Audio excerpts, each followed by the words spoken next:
The smoke was still rising from the ground. Black clouds rolled above the broken remains of a city once full of life. Buildings had fallen. Vehicles were destroyed. Weapons were scattered across the streets. Fires flickered here and there, but the battle was over. Sergeant Cole, a human soldier, walked through the wreckage. His boots crunched over shattered glass and twisted metal. He held his rifle close, even though he knew no one else was alive. The fighting between humans and the Varnak aliens had been fierce. Too fierce. Everyone, both human and alien, seemed to be gone. But then, he heard something strange. It wasn't a weapon. It wasn't an explosion. It was soft, weak. A cry. Cole stopped. He turned his head. He heard it again, high-pitched, like a baby. A baby, he whispered to himself. That didn't make sense.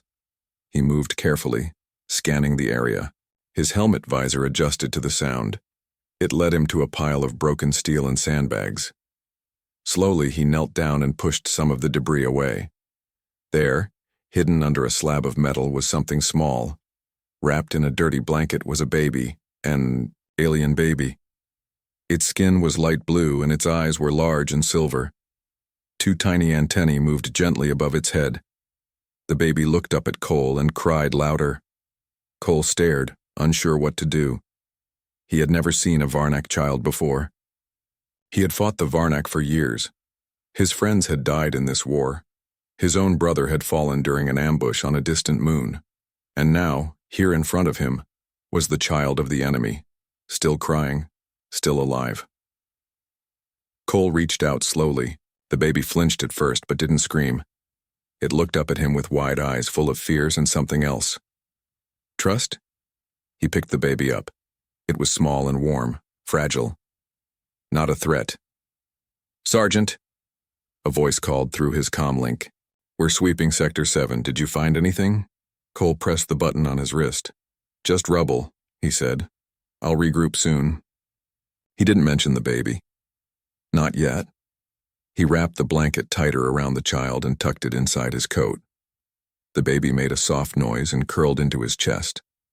Cole looked down at the tiny creature and sighed. You didn't ask for this war, he whispered. You didn't hurt anyone. He began walking back to the base, each step slower than before. Inside the human outpost, Cole entered through a side gate. The guards didn't stop him.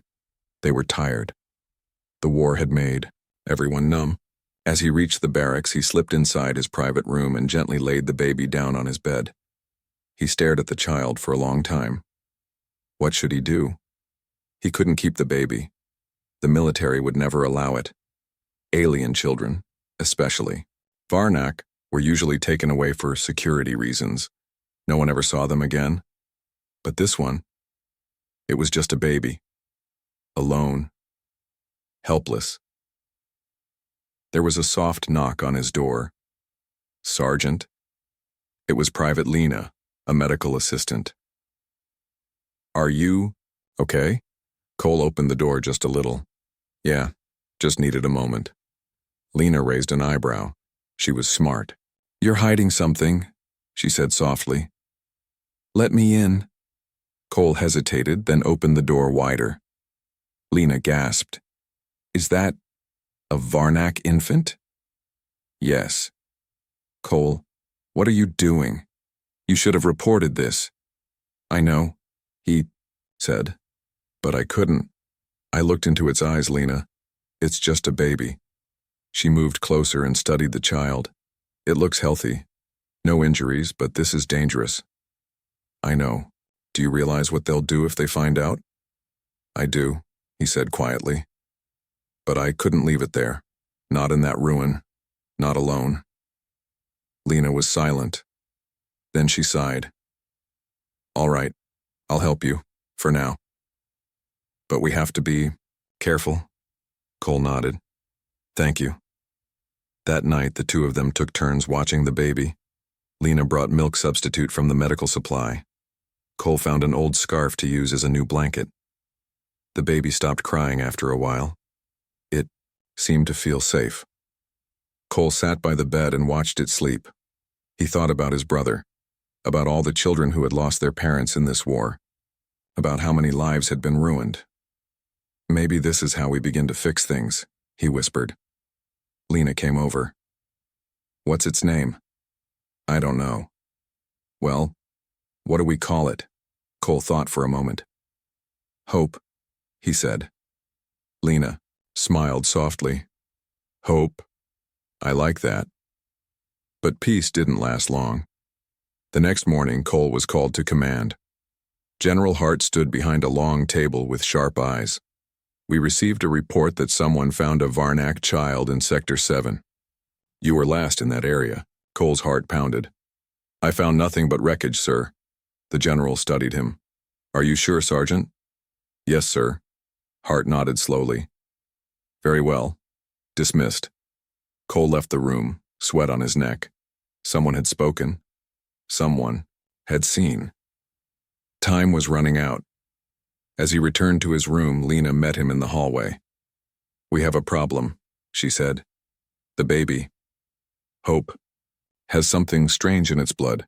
The scanner picked it up. What do you mean? It's not just Varnak. There's human DNA, and something else I don't recognize. Cole stared at her. What does that mean? Lena whispered. I think this child might be a hybrid, a rare one. Maybe even a key to something bigger. Cole looked down the hall, then back at her. Then we need to protect her. More than ever. Cole walked into the room and picked up Hope. She looked up at him and smiled for the first time. He held her close. Whatever happened next, he would protect her with his life. Cole couldn't sleep that night. Hope, the baby, was resting quietly beside him in a small crate lined with cloth. Her tiny chest rose and fell with soft breaths. The calmness in her was in complete contrast to the storm inside him. Lena's words echoed in his mind. There's human DNA, and something else I don't recognize. What did that mean? How could a Varnak baby have human blood? Was Hope a secret project? A symbol of forbidden peace? Or something even bigger? Cole didn't know. But one thing was clear. This baby was important and dangerous. The next morning, Cole met Lena again in the medical wing. She'd been up late studying Hope's scans. The baby's DNA isn't just mixed, Lena said. It's layered. Varnak, human, and something ancient. I can't explain it. Ancient, Cole repeated. Maybe something from before even the Varnak Empire. Maybe something hidden. Cole looked around to make sure no one was listening. We need to keep this quiet. I agree, Lena said. But for how long? Before Cole could answer, a loud voice came over the base intercom. All personnel report to Command Hall. General Hart has an announcement. The command hall was packed with soldiers. The air was heavy with tension. Cole stood at the back, arms crossed, hiding his fear. General Hart stood at the front, his hands behind his back. We have received confirmed intel, he said. A Varnak child may have survived the last assault. Command wants that child recovered, dead or alive. We cannot risk the enemy using the child for propaganda or research. Cole's stomach dropped. We are scanning all sectors, Hart continued. Any soldier found hiding alien life forms will be court-martialed for treason. Whispers broke out across the room. Some soldiers looked concerned. Others just looked tired. But Cole's heart was pounding. They're closing in. Back in his room, Cole locked the door and turned to Lena, who had followed him quickly. We have to leave, he said. Leave? Are you serious? Lena asked. You'll be branded a deserter, a traitor. I don't care, Cole replied. If they find her here, she won't survive. You heard what the general said. Lena bit her lip. I'm not a soldier. I don't have access to ships. How do you plan to escape a secured base? I have friends, Cole said quietly. Old friends who owe me favors. He picked up Hope gently. She blinked and looked up at him with innocent silver eyes. She's not just a baby anymore, Cole said. She could be the future. That night, under the cover of darkness, Cole moved through the halls in full uniform with Hope tucked inside a sealed medical bag. Lena walked beside him carrying forged documents. They reached the hangar where old cargo ships were stored. Most were inactive, waiting to be scrapped or used for low-risk missions. A man in a maintenance suit stood waiting. Corporal Juno, a quiet engineer who once owed Cole his life from a battlefield rescue. "You sure about this, Cole?" Juno asked, looking around. "No," Cole admitted, "but I have no choice." Juno opened a side hatch to a small supply ship. "She's old, but she'll fly. I wiped her from the logs. You'll be a ghost." Lena stepped inside first, carrying supplies and a basic med kit. Cole climbed aboard with Hope in his arms. "Thank you," he said. Juno nodded. "I hope whatever you're doing, it's worth it." "It has to be." The ship took off quietly, like a whisper through the night sky. Within minutes, they were beyond the atmosphere, flying among stars. Lena activated the stealth field. "We're invisible, for now." Cole looked down at Hope, who had fallen asleep again. "We just became fugitives because of you," he said, softly, "but I don't regret it." Lena sat down beside him. "Where are we going?" "There's an outpost on the edge of the neutral zone," Cole said. "No one pays attention there. If we're lucky, we can hide long enough to figure out what Hope really is. And if we're not lucky," Cole looked out at the stars, "then we run." 2 days passed in quiet travel. Lena continued scanning Hope. She discovered something new every few hours, strange patterns in her nervous system, bursts of energy from her body when she cried, and even moments when she glowed faintly in sleep. "She's not just a hybrid," Lena said one night. "She's something new, something the galaxy has never seen before." Cole nodded. "Maybe she's what the galaxy needs." Just then, the radar blinked. An unknown ship was following them. "Someone found us," Lena said, panicking. Cole quickly activated defense mode and scanned the ship. It wasn't human. It wasn't Varnak. It was something else. A voice came over the comm link. "This is Commander Trowell of the Karen Observers. Surrender the child. She belongs to the stars." Lena looked at Cole. "Who are the Karen?" "I've heard of them," Cole said. "Ancient watchers. They don't take sides. They only act when something special appears." The voice spoke. Again. "She is more than you understand. Return her to the light." Cole stood and held Hope tighter. "She is not a thing," he replied. "She is a life, and I won't give her up." There was a pause. Then the Karen ship backed off and disappeared. Cole and Lena stared at each other in disbelief. "They let us go?" "For now," Lena whispered. "But they'll be back."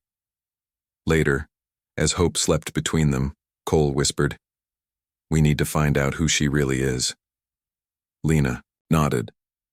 "We need to find someone who knows more than we do. A scholar, an ancient historian." Cole looked out at the stars again. "Then we start looking." Hope made a soft noise in her sleep, her hand resting on Cole's chest. And in that moment, even with war behind them and danger ahead, something felt right. The ship floated silently through deep space. Far from war zones and patrol routes, it passed broken moons and dying stars. Cole sat in the pilot seat while Lena leaned over the navigation system.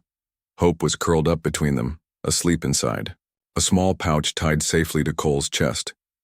It had been 4 days since they escaped the human base. 4 days of running, 4 days of hiding, but danger still followed them. Cole checked the fuel levels. "We have enough power for one jump. After that, we'll need to land. Then we need to pick the right place," Lena said, pointing to a holographic star map. "There's an old planet here, Virello, deserted, but there's a retired scholar who lives there. People say he knows every species in the galaxy." "A scholar?" "Yes. He studies bloodlines, legends, old powers. If anyone can tell us what hope really is, it's him." Cole thought for a moment, then nodded. "Set course for Virello." The ship landed on Virello's rocky surface with a soft thud. The planet was dry and dusty, with red skies and howling winds. But it was quiet, peaceful.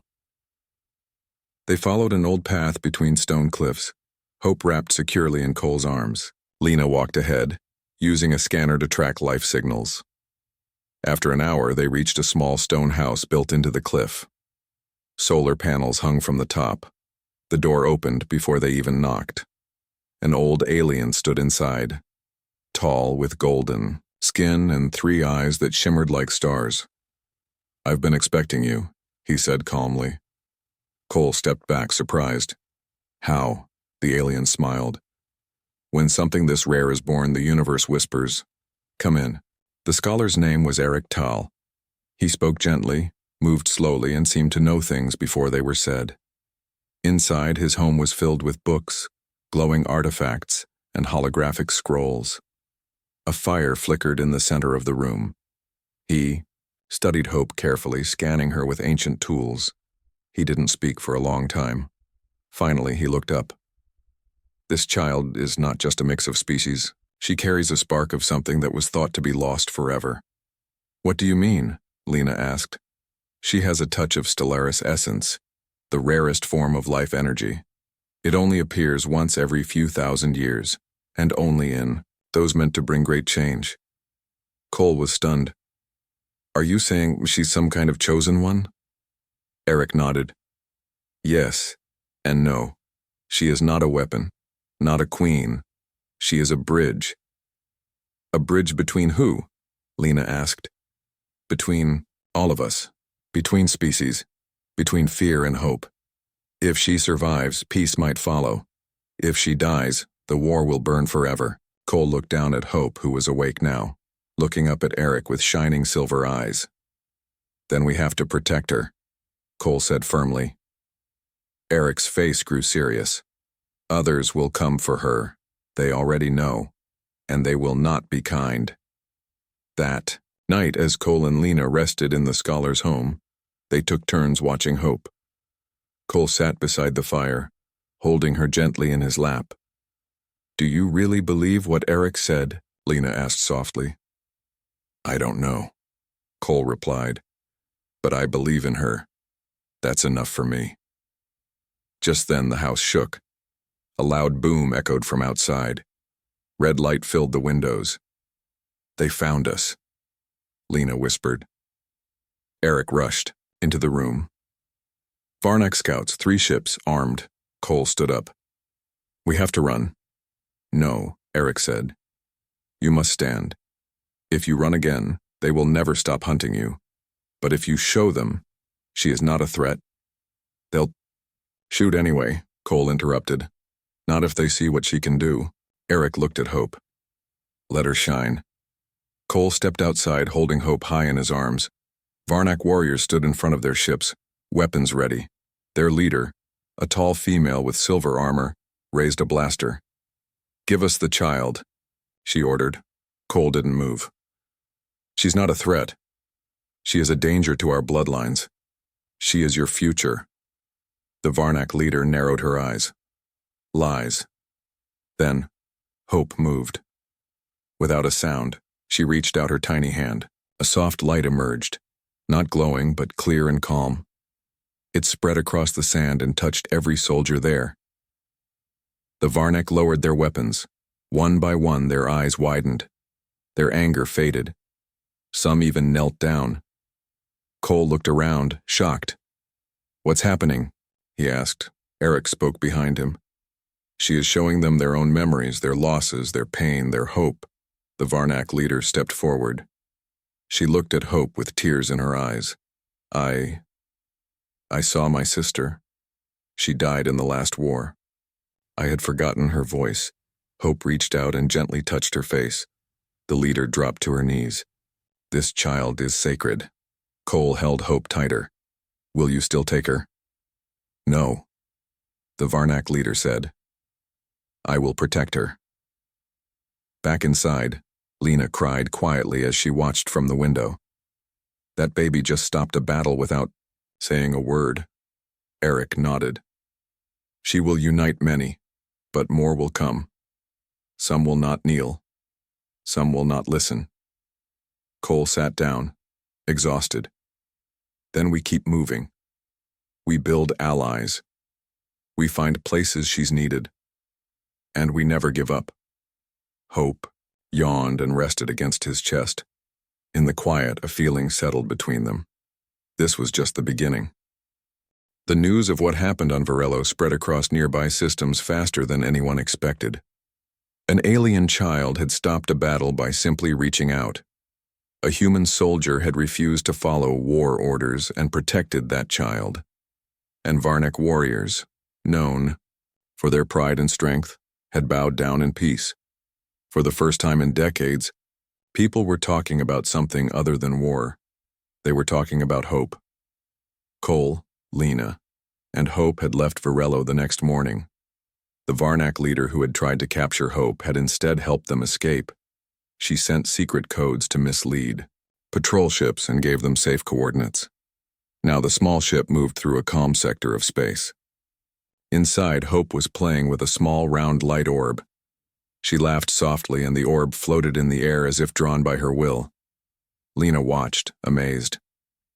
Her powers are growing. Yes, Cole said, and people are noticing. He placed a hand on the ship's control panel. We can't keep running forever. We don't have to, Lena said. There's a neutral station near the center of the galaxy, once used for diplomacy, abandoned during the war. What if we call them all there? Cole raised an eyebrow. You mean everyone? Yes. Humans, Varnak, others, leaders, soldiers, even common people. Let them see her. Cole hesitated. They won't all listen. No, Lena said, but some will. He looked at Hope, who giggled as the light orb spun above her. Let's do it, he said. The ancient neutral station floated near a calm star. It was massive, round like a moon and quiet for years. Once long ago, peace talks were held there. Now, dust covered the walls and silence filled the halls. Cole and Lena powered it up. Old lights blinked to life. Air systems hissed awake. A central dome built for galaxy-wide messages came online. Cole stood in the middle of it, holding Hope in his arms while Lena adjusted the communicator. Then he spoke. To all who hear this, I am Sergeant Cole, a human soldier. I protected an alien child who should have been my enemy. This child, Hope, is not a weapon, not a threat. She is something new, something better. We're not asking for surrender. We're asking for a chance. Come to this station. See her for yourself. You can choose fear, or you can choose something greater. The message was sent. Now they could only wait. Within 2 days, ships began to arrive. First, a small Varnak cruiser, then a merchant ship from the Grai people, a science vessel from a human colony. More followed. Dozens. Each ship carried someone important, or someone curious, and each person came with questions. Cole and Lena stood before them inside the central hall. Hope sat on a soft cushion beside them, quietly looking around at the strangers with calm, curious eyes. A Varnak governor stepped forward. What proof do we have this child is special? Hope looked up at him. Her eyes shimmered. The governor suddenly dropped to his knees. I saw my people suffering. I saw the day my own child was lost. I forgot that pain. Until now. A human commander stepped forward next. My son died in battle with the Varnak. Why should I believe in peace? Now? Hope gently touched his hand. His eyes watered. I saw him smiling at me. More leaders stepped forward. More questions were asked.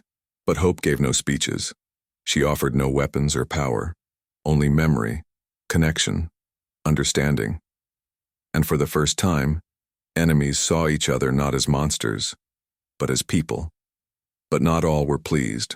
A tall, armored man named Krell Vaughn, a former general now leading a rogue fleet, stood at the edge of the hall. He stepped forward angry. This is a trick, he said loudly. This child has mind powers. She bends your will. This isn't peace. It's control. Cole stepped in front of Hope. She doesn't force anyone. She helps them remember. Lies, Krell shouted. She must be destroyed before she tears down the galaxy's walls. He raised a weapon. People gasped. Hope stared at him silently. Then something strange happened. The weapon melted in Krell's hands, not burned, not broken, just gone. Krell dropped to his knees, shaking. I saw myself as a child. I wanted to be a healer. I wanted peace. What happened to me? Hope touched his shoulder. Krell broke down in tears. No one said a word. Then the Gry speaker stepped forward. The galaxy must choose. For hours, leaders debated, talked, argued, but one by one, they agreed to a ceasefire. Temporary, but real. Truce. The station echoed with quiet hope. They created a guardianship council, mixed from different species. Their job was to protect Hope, to keep her safe, to ensure she would not be used for war or politics or control. Cole refused to leave her side. Lena was placed on the council as the lead medic and scientist. Hope smiled. The stars outside the window sparkled more brightly than ever before. That night, Cole stood alone with Hope in a quiet chamber. "You've done something none of us could do," he said. "You didn't fight. You didn't shout. You just made them remember who they were." Hope looked up at him and reached for his nose. He laughed. "You're still just a baby, I know," he said softly. "But already you've changed everything." Behind him, Lena walked in with a small data pad. "Messages are pouring in," she said. "Across systems. Some are angry, some are afraid, but many are hopeful." Cole nodded. "That's all we need." Hope yawned and closed her eyes. Cole gently rocked her and whispered, "Sleep, little star. Tomorrow we start again." Years passed since the day Sergeant Cole had first found the crying baby on the battlefield. The galaxy was no longer the same. Hope had grown from a fragile infant into a wise and strong leader, a symbol of unity between many worlds. Cole watched, quietly from the back of the Great Hall. The room was filled with hundreds of species, humans, Varnak, Gry, Karen, and many others. They gathered here to celebrate the new peace treaty. For the first time in centuries, weapons were set aside and borders softened.